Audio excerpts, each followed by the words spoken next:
करण्याची विनंती करतो।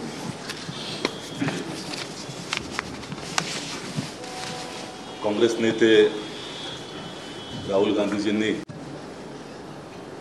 देशामध्ये ज्या पद्धतीनं वोट चोरी सुरू आहे आणि ती भारतीय जनता पक्ष आणि निवडणूक आयोगाच्या संगनमताने चाललेली आहे, हे पुराव्यानिशी सिद्ध करून दिलं होतं आणि खऱ्या अर्थानं देशाच्या तमाम जनतेचे डोळे उघडले।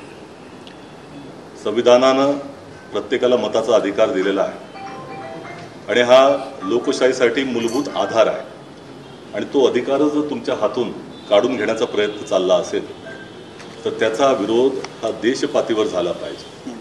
आणि हे जे अंजन त्यांच्या या एकंदर उचललेल्या पावलानंतर जनतेच्या डोळ्यात त्याचबरोबर तमाम विरोधी पक्षाच्या डोळ्यात जे आलेलं आहे आणि त्याच्या अनुरूप संपूर्ण देशपातळीवरती याचा विरोध होतोय आणि महाराष्ट्रातील तमाम विरोधी पक्ष एकत्र येऊन आपण सगळेजण पाहतात की ज्या पद्धतीनं केंद्रीय निवडणूक आयोगाचे इथे मुख्य अधिकारी त्यांच्याकडे आणि स्थानिक स्वराज्य संस्था ज्यांच्या अधिकारामध्ये निवडणुका घेतल्या जातात ते राज्य निवडणूक आयोगाचे वाघमारेजी यांच्याकडे आम्ही शिष्टमंडळ घेऊन गेलो होतो, परंतु एकंदर विरोधी पक्षाच्या मतांना या राज्य निवडणूक आयोगानं आणि निवडणूक आयोगाचे मुख्य अधिकारी असतील केंद्रीय निवडणूक आयोगानं फार काही किंमत दिलेली दिसत नाही।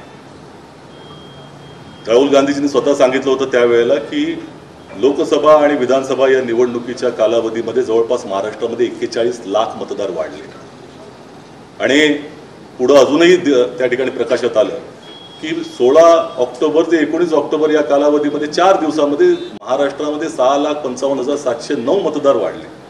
हे अभूतपूर्व वाढ आणि त्याचबरोबर इतर अनेक ज्या काही आक्षेप आहेत त्यातले काही आक्षेप पत्रकार परिषदेमध्ये इथे सगळ्या विरोधी पक्ष नेत्यांच्या वतीनं मांडले गेले, जयंत पाटील साहेबांनी काही मांडले आणि त्याला जे आज उत्तर दिलेलं आहे ते अतिशय संतापजनक आहे।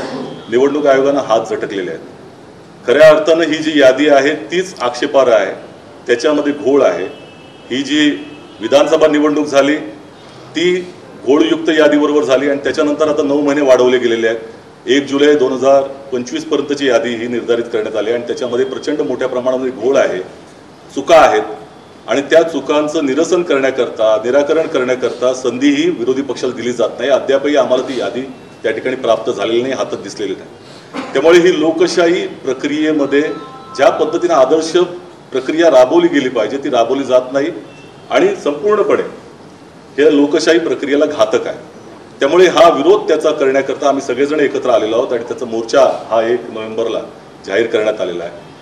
विरोधी पक्ष संपूर्णपणे या ठिकाणी त्या मोर्चामध्ये उतरेल यात कोणत्या तऱ्हेची शंका नाही आणि महाराष्ट्राच्या 12 कोटी जनतेचा अधिकार तुम्ही लक्षात घेतलं पाहिजे की गेले 3 वर्ष त्यांनी हा टाळलाय। स्थानिक स्वराज्य संस्थांच्या निवडणुका जाणीवपूर्वक टाळल्या गेलेल्या आणि आता ही जी काही त्यांना अधिकार त्यांचा प्राप्त होण्याची ही जी संधी आहे ती देखील नाकारण्यात येत आहे कारण ही लोकशाही प्रक्रियाच पूर्णपणे नेस्तनाबूत करण्याचा प्रयत्न आहे।